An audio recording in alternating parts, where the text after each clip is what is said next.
I'm going to go with the route running. I just... Listen, I value route running. It's probably the #1 thing I look for if I want a guy in the interior of the field. On the outside, I look for something completely different. And so, give me cover 2, man. The reason Gibbs is saying that route running is so important, and the reason I recommend Sean Jackson, T.Y. Hilton great recommendation. Over faster guys is because Keenan Allen, when Montgomery cuts, he has probably pretty bad route running. Pretty bad, yeah. But when he cuts, he goes against his opponent's man coverage rating. So that's Rashad Jones matched up against him. Should go look at that, right? No, I mean it should be pretty easy. So your route running rating, this is obviously your release rating. So right that's helps. The release. So release helps. Right there, that cut, that's his route rating. How sharp is it? How quick is it? How much separation does he get? This on the defender is man coverage. These are all opinions based off of like drills and practices and tests I've done.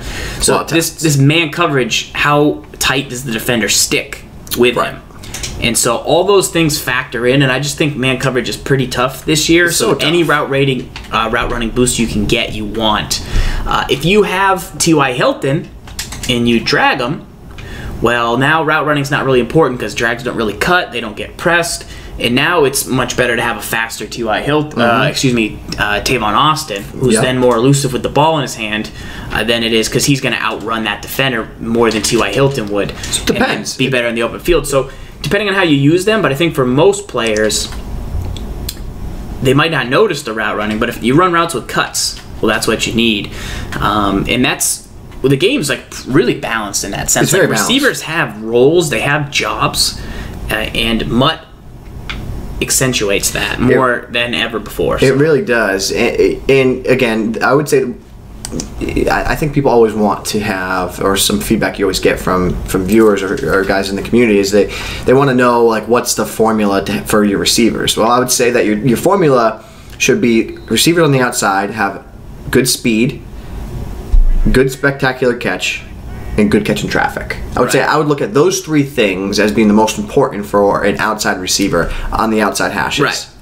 I would say... Yeah, go ahead. So for the outside, so people always say like, who's a good slot receiver? And I say, well, for what? What's your scheme? Like, what are you doing? Is Alshon Jeffrey a good slot receiver? Yeah, if you're throwing spectacular catches against cover 3 in the seam. And you want him to go up and get it, yes. Right. But if you're trying to, like... Are you trying to run with Philip Dorsett, super budget 96 speed, and beat a guy deep over the top in the seam? Then you want Dorsett for his speed. Right.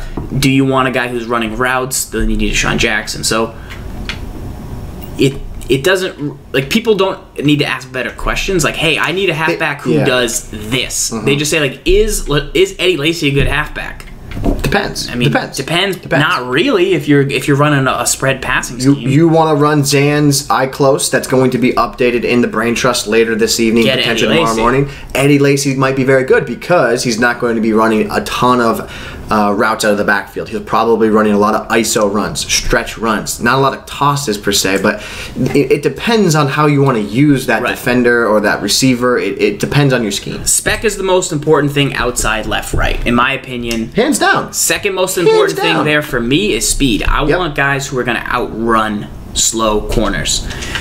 As soon as I see that they have a Sam Shields 94 speed, though, I go, all right, well, I can't really win downfield in this matchup. So now other things are important. But, I mean, just think of the fear a fast receiver that you see puts into you if you don't have fast speeds. You just throw a Dre Archer on the outside, like, that's fearful.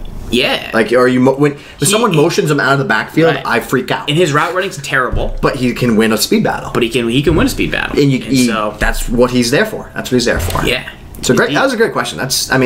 Really great question. I think that as we progress with Madden and the more the years go on, like this is more what I love about it is because you are now you have to make these decisions.